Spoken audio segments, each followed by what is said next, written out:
Joining me now are Dr Rachel Clarke, a palliative care doctor, and Dr Henry Marsh, who is a neurosurgeon, and they were in Kyiv when the city was targeted by Russian missiles on Monday. Welcome to you both. Thank you very much. Rachel, first of all, I mean, the bombardment early on Monday as you were arriving by train, terrifying for you, I'm sure, but of course for so many people across Ukraine. Absolutely. I mean, Henry and I came out to Ukraine last week to try and help. Palliative care skills especially are incredibly useful with the entire country being subjected to these horrific acts of civilian terror on Putin's part. And we came out of the train station and literally were herded underground by men with guns in uniforms, and spent a good hour pretty much cowering underneath the station with several hundred Ukrainians. There were children, men, women, elderly people, and it was absolutely terrifying. We could hear the explosions. One of them was so close you could actually feel the impact in your chest. And of course, when we finally got out from that underpass, we discovered that civilians had been killed.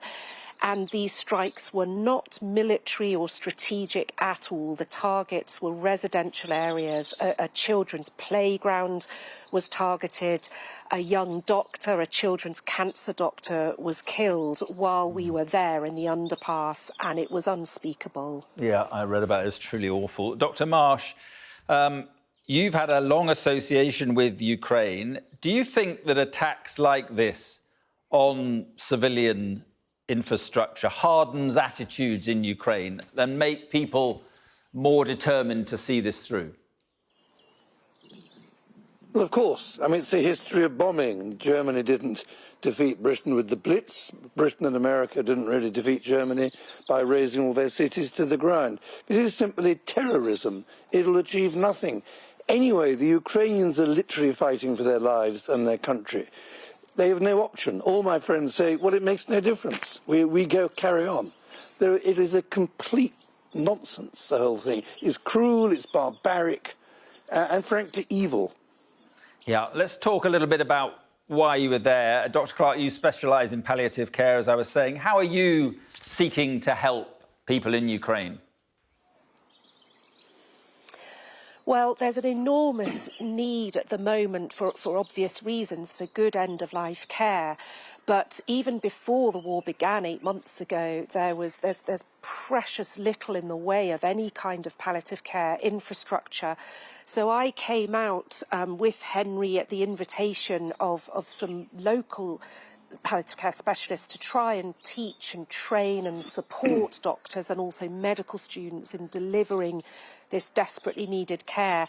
And one of the things that's happening since the conflict began is hospices, and there are only 10 state hospices across the whole of Ukraine.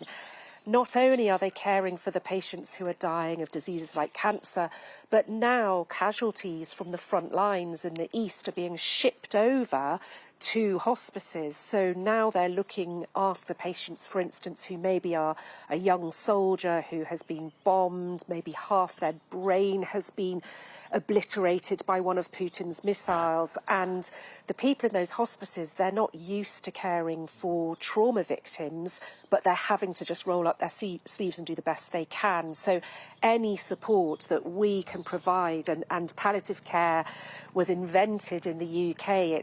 The NHS is the world leader in palliative medicine. It's an incredible opportunity to just try and help practically. And Dr Marsh, I was in Ukraine a few weeks ago and met some British surgeons who were teaching or helping to teach Ukrainian surgeons, particularly about trauma injuries. Give us a sense of the work that you are able to do in terms of neurosurgery. Well, I'm not a trauma surgeon, and neurosurgery, in fact, is a very small part of war zone surgery. Because I've been going to Ukraine for 30 years, I have, dare I say, quite a high public profile there. I have many friends and colleagues. And my role now is one, I'm supporting Rachel with this palliative care program. The other is simply to raise the morale of my many Ukrainian friends and say, we love you, we care for you, we haven't forgotten you. And that's very important for them. And have most of the doctors stayed behind, or have a good number left the country now?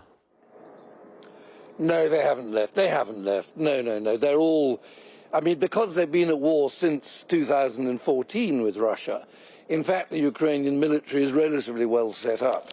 And there are enough soldiers, enough doctors, as far as I can make out.